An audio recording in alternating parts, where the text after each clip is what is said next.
Hello and welcome to the Smartest Moron, where we have our second ever top 10. After about, 2 years, but that's pretty much what college will do to you.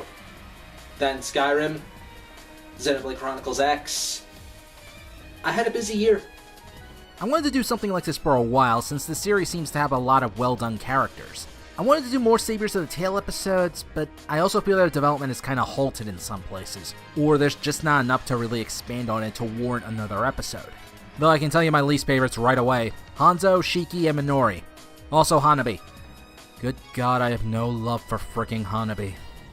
And no doubt I made a ton of enemies alone with that line, to which I say 1, this is my opinion, and 2, give me a reason. I should know that some of this stuff is a bit copied from my article on GameSkinny, which I did write during my internship there. Just wanted to point that out. Another thing is that my absolute favorite character is Homura, but I dedicated an entire video to her, so she's not going to be on the list. Plus, not every character on here features the heaviest of plots. This is just a list featuring my personal favorite characters. No waifus, no biggest tits, nothing. But here are some honorable mentions. Miyabi, probably my third favorite to play as, but the fact that I just realized she put her family over her friends, the Dogen of all people, kinda lowered her likability for me. I don't hate her given what was done with her everywhere else, but it has damaged the character a bit for me.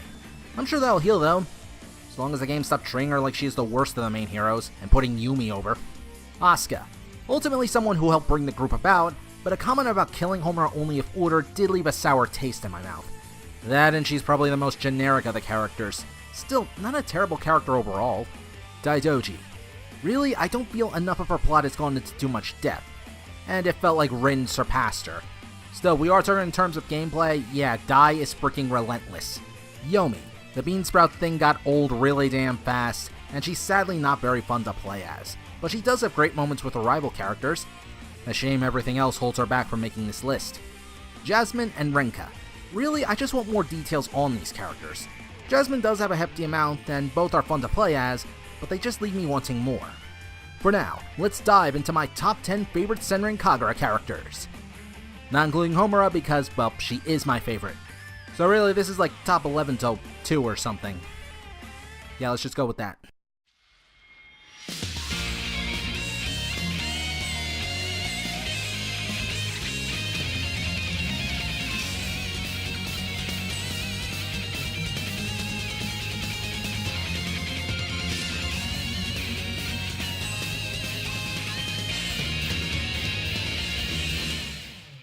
Number 10. Hikage. I admit I like Hikage more from a gameplay standpoint, as she is a very good speed type, and some of her attacks are a callback to her original appearance, where she was certainly a bit more psychotic. Since the Hibijo route though, they have shown her not really be able to express her emotions. The joke does get a bit old though, unless maybe Emo is involved, if only because the two keep misinterpreting the other's actions like a pair of freaking cartoon characters. But I do kinda get the point of her character. It's not really possessing emotions, it's just not really knowing how to express or understand others. Considering her time was mostly spent alone or in a gang, it's kinda understandable. Shitty situations do kinda make people numb to the world. Though at the same time, she did have one person to look up to, her leader, Hinata, who was eventually killed and Hikage found her body in a freaking dumpster. Yeah, that turned dark really damn quickly. Hell, the knife Hikage uses belongs to Hinata, showing she values her as a friend. This was seen in Estival Versus when Hikage tries comforting others who saw their loved ones when she couldn't because Hinata wasn't a shinobi, thus could not appear there. She values her current friends too, crying when she thought Mirai was dead for the first time in the series, or in her heart scenario, finding a way to keep her team happy by cooking for them. She's overall a simple but enjoyable character. Her gags, like I said though, can be annoying, but everything else about her is pretty fine so far. Though I certainly hope her future is a bright one.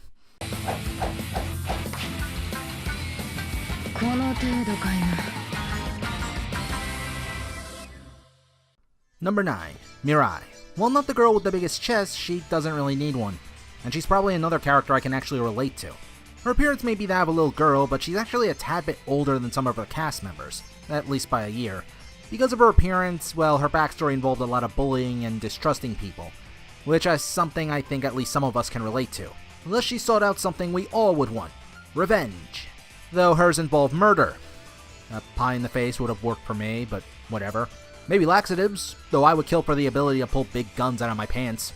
Insert dick joke here, I don't care. Of course, despite attending, well, an evil shinobi school, the other girls stopped her, and eventually showed her that she can have people who liked her. Well, that didn't stop some problems from emerging, namely her attitude and unable to really take being teased for too long. There were a few factors to that. One was Haruka playing pranks on her because, well, she's Haruka, and another was everyone else constantly looking down at her due to her appearance, thinking she was even younger. This kept bringing out a desire for attention and being admired for her work, and a desire to be taken seriously. You could argue her fighting style is meant to do just that, as she unveils bigger and bigger guns to level foes with giant explosions and waves of bullets, likely to make sure her enemy doesn't forget about her. And let's face it, not being remembered by others, especially those you want to impress and, be liked by, it frickin' sucks. It's not the most complex story, but certainly interesting one I love seeing, even if Mirai's shrieking does grate on my frickin' ears.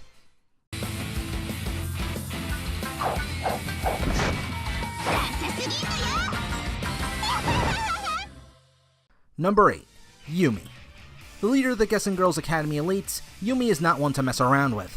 Much like her teammates, Yume was orphaned at a young age, her parents killed on a mission. Unlike with everyone else though, Kurakage is actually related to her as her real grandfather. Adopting her, he quickly taught Yume ice techniques, and realized it was a bad idea of teaching his granddaughter how to use dangerous powers. He feared she would grow into a vengeance-hungry shinobi, so he took a break from training her to teach her other stuff. And in the end, Yume was one of the few people to make Kurakage live happily. Though it was because of her devotion to her grandfather that she sought to make that wish come true, of eliminating all evil shinobi for good. So, in nearly trying to stop her from becoming one monster, he almost created another. That's kind of a big whoopsie. But through fighting others, Yume did eventually overcome the flaw in that ideology, and even Kurakage admits he did not want her to follow that path, admiring his daughters over that useless dream. Estable Versus has her trying to deal with her grandfather's death, and even weakening her resolve since she does want to stay with him. Her group in general dealing with death does have me curious, and may have struck a personal chord with me as, well, my grandfather died just before I bought Shinobi Versus. Though of course she tries to move past this, and her grandfather even helps in that regard, challenging Yume to a fight that we cannot freaking see.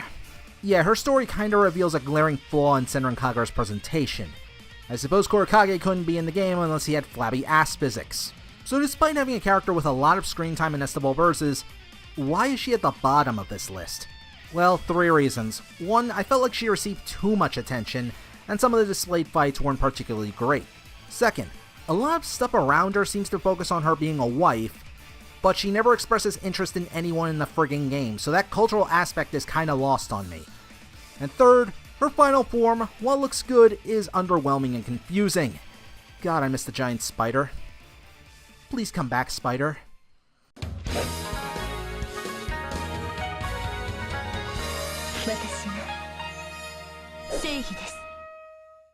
Number 7. Akuma. Yes, I criticized the design a lot. Well, at least the armor, which has her boobs just flapping about. I'm sorry, but breast armor is pretty stupid, especially like that. Take some lessons from freaking Urza Scarlet. Sometimes. Not all the time. No, I think that was a mistake. However, I still really like Morikuma's personality as I can kinda relate to it. The main issue of the character is that she always wears a mask in order to express herself better. While orphaned at a young age due to her folks dying and poor to boot, she hid away her sorrow under a mask. The renegade shinobi, Kurakage, adopted her along with 4 other girls, creating a new family. One of his greatest wishes was that she could live and fight without her mask, though died from illness before that could happen.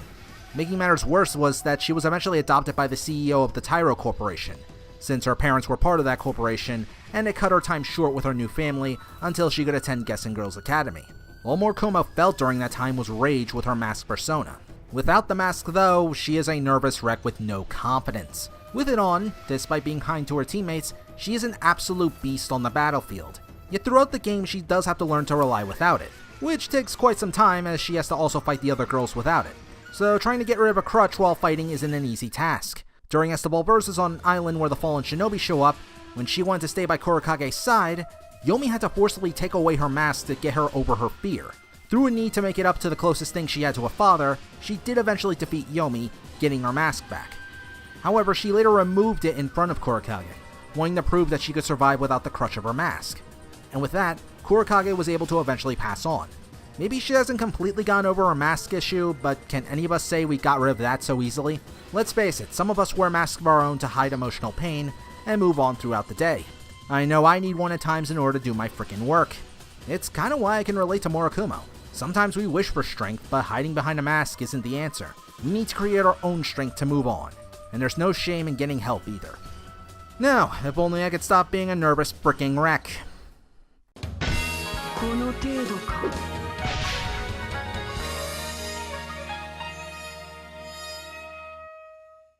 Number 6. Yagi. Yagi certainly fits a stereotype of the strong and quiet girl, though there are some deviations. Namely her obsession with Hibari, though there's a bit of a reason for that. Shinobi Versus reveals that Yagi once had a little sister she played around with often, though later died in a sad car accident. She grew fearful for forgetting her sister, especially given the line of work she was destined for. The incident made Yagi don an eye patch with her ribbon, making sure she could never forget, though this did cut down her eyesight and power. This eventually led to her friendship, and obsession, with her classmate Hibari, as she resembled her deceased sister quite a lot. In exchange for the happiness Hibari gave her, Yagi vowed to protect her. But ultimately, Yagi's method of holding Hibari back and trying to protect her did more harm than good. It's actually a great plot point Deep Crimson brought up, in which Haruka wanted Yagi to back off of Hibari, as it made Hibari a weaker fighter and too dependent. This was also a bigger issue in Burst as well, and helped aid in Hibari's development. Festival Versus thankfully had Hibari point out both of Yagi and Haruka's major problems, and hopefully as a good step to help them recover from their own personal traumas. Though in the end, the three still remain friends. Though maybe not Yagi and Haruka just yet.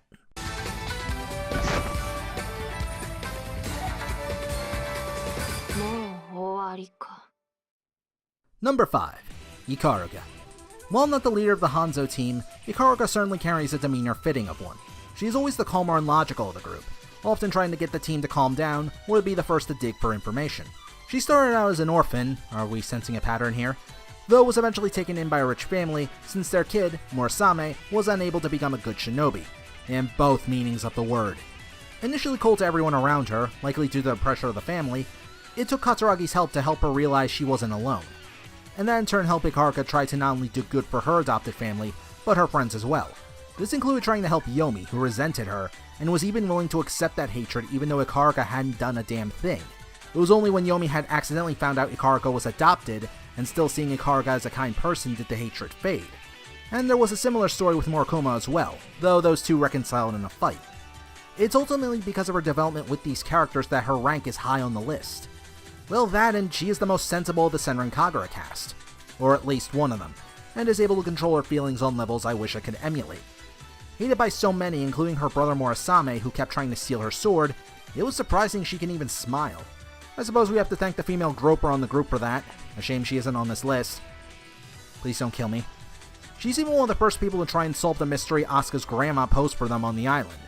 Hell, the fact that she was able to reconcile with Yume through talking and not killing each other like the Hanzo route, kinda sorta, is still freaking remarkable to me. Characters talking their freaking problems out? Do you have any idea how freaking rare that is? Wanna know something even more bizarre? Her brother eventually reconciled with her too, actually attending classes to try and be a better brother. A bit out of nowhere, but that makes me even more thankful for Ikaruga. We didn't have Gerald a frigging second. To be fair, Morisaki is at least willing to throw down even if he is the worst fighter in the series though. The downside to her character is that her development feels finished for the most part, leaving her to be kind of a bit bland to some people. It's understandable, but I can't help but feel giddy when I hear her music and get the chance to play as Ikaruga.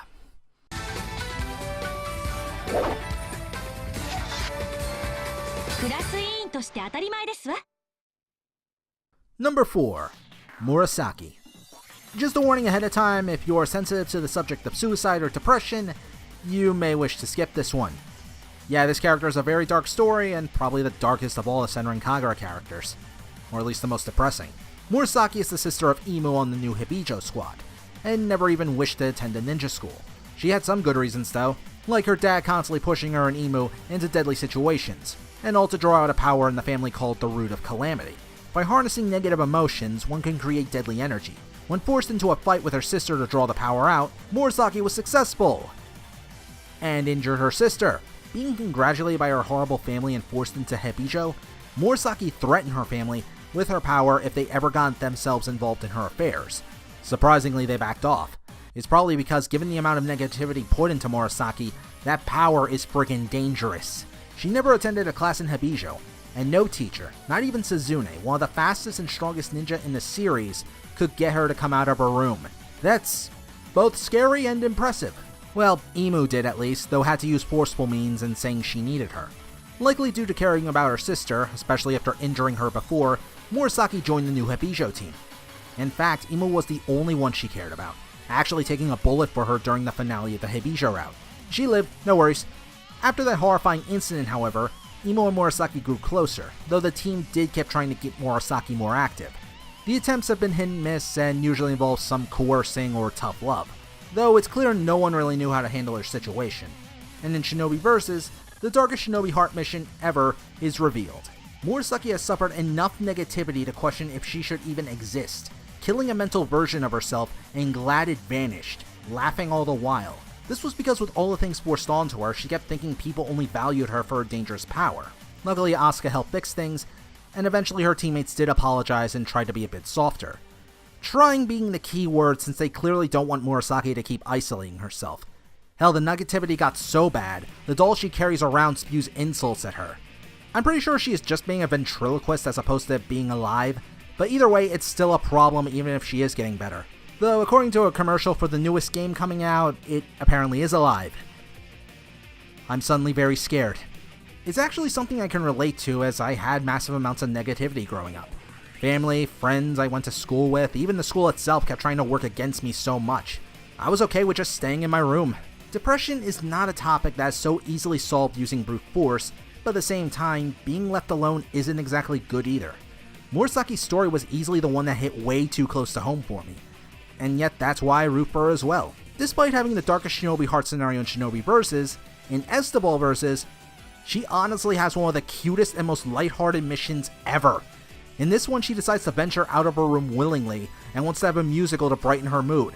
Surprisingly, it's something many of the other girls agree to, even the almost always serious Miyabi. Yes, even as the fights are going on, they are singing throughout it, and it's surprisingly heartwarming, even if I am being the piss out of them. Estabal Versus also shows more growth for her character in combat, as she is not only willing to fight more for the sake of her sister, but she's also able to smile more despite the screaming she does with her attacks. So it's a good sign that she is indeed developing.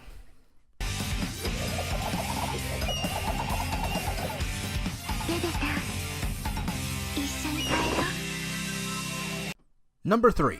Haruka. When it comes to sex appeal, there is no one who uses it more than Haruka. Riona doesn't count, that's just masochism.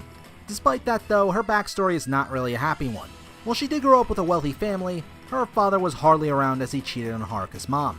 The mother in the meantime treated her daughter more like a doll, and was suffocating Haruka with so much time dedicating to just dressing her up. Haruka literally had no control of her life for years, unable to have a life of her own. She was kinda going crazy from it all. How crazy? Well, Haruka tried to set her house on fire just to get rid of her parents. Again, that turned freaking dark. Thankfully, Suzune, her future teacher, prevented her from committing murder. Instead, she suggested something else. After learning puppetry ninja skills, Haruka manipulated her own father to admit all his corrupt deeds, and managed to enroll into Hibijo with ease. From that point, she had a taste of trying to take over other people, and liked doing it to those weaker than her. It was especially obvious she wanted to keep doing that to people with Hibari from Hanzo Academy, though honestly she managed to make a friend out of her. And surprisingly, Haruka didn't turn Hibari into a doll and even fought her own teammates about letting Hibari stay on their side. And that's a long issue that didn't exactly end well. Despite her development, however, she hasn't fully gotten over trying to control others. Many of her Shinobi Heart missions involve her trying to manipulate others, and she does come in a bit too strong in Hibari. The combat definitely shows this as she appears to be happy a lot of the time, likely to lower the guard of her prey before she inevitably takes control. In Estabal Versus, it finally seemed to come to an end as Hibari had enough of Yaku and Haruka trying to control her, leading the other two ninja to realize the mistakes they made. The point is that Haruka genuinely cares about others, but she kinda needs a bit help in stopping her from, well, becoming like her mother. In fact, Senran Kagura 2 Deep Crimson show how much she hated being controlled and used by Dogen to offer her friends up in a ritual to summon a Yoma/giant monster. The moment she thought she saw Dogen, she instantly went to try and kill him. While not a heartless character, definitely still one you want to watch out for. And for the love of God, stay on her good side. At a reasonable distance until she can be trusted. Look, no amount of sex is freaking worth it to turn into a freaking doll by her.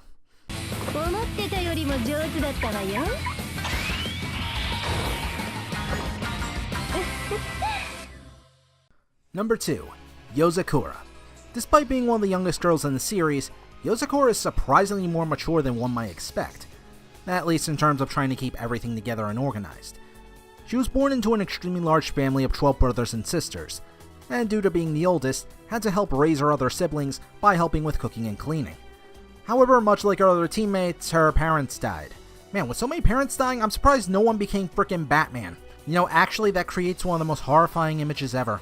Adding to the pain was multiple families coming in, adopting said siblings, and leaving her alone with Kurakage. Thinking she needed more power to prove she could actually take care of all her siblings, she trained extremely hard alongside her teammates, taking the situation extremely seriously. Eventually seeing her teammates as a new kind of family, she took on the role of taking care of them as well, being strict when she needed to. Hell, her weapons are kinda symbolic of her attitude, taking the form of giant gauntlets, able to grab anything and everything. But even she isn't capable of doing everything though. As the Bullverses also show her being more of a second-in-command role, as she was able to calm down her teammates for the sake of her leader, Yume. Though she does embrace her childish side a bit more when she's finally on the beach. But considering all the training she constantly puts herself under, a little vacation is good for calming someone down. Not the most complex or deepest character on the list, but has a compelling reason to keep getting stronger and growing up more. Here's hoping her reunion with her siblings doesn't end horribly. I mean, characters do die in the series even if they don't have a character model. I'm just saying.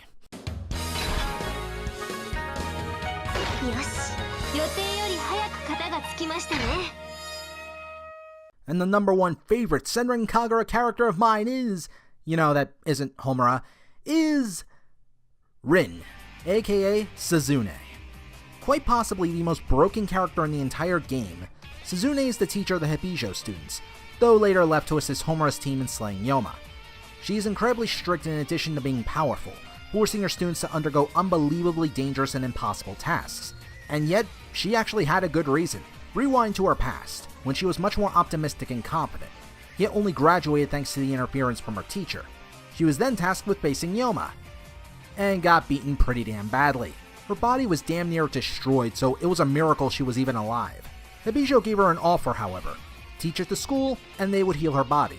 She reluctantly accepted since she was a Hanto graduate, but decided to let her new path do something else. Originally, I thought Suzune would come back as an antagonist of the series.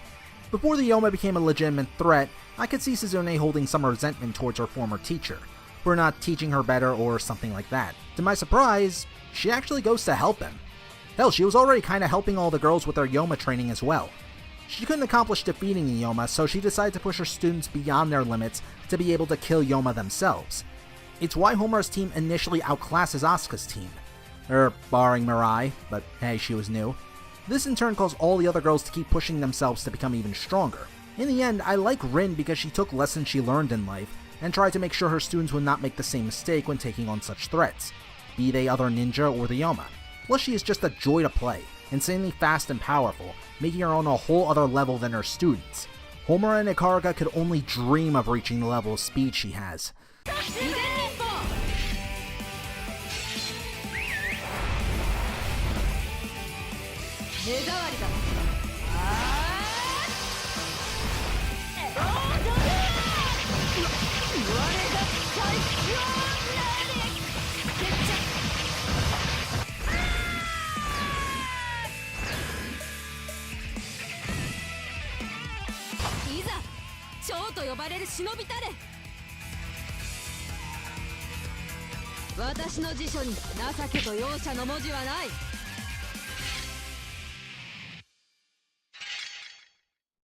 And that's pretty much it for my personal top 10 favorite Senran Kagura characters.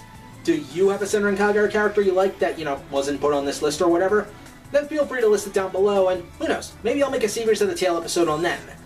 Provided I get enough material and it doesn't end up 30 minutes again. I really, really need to avoid doing that. I'm the smartest moron, and... Okay, you know what? I'm sick and tired of this freaking biscuit crap. Who the hell keeps throwing them? Come at me! Come on! Come on! Shit.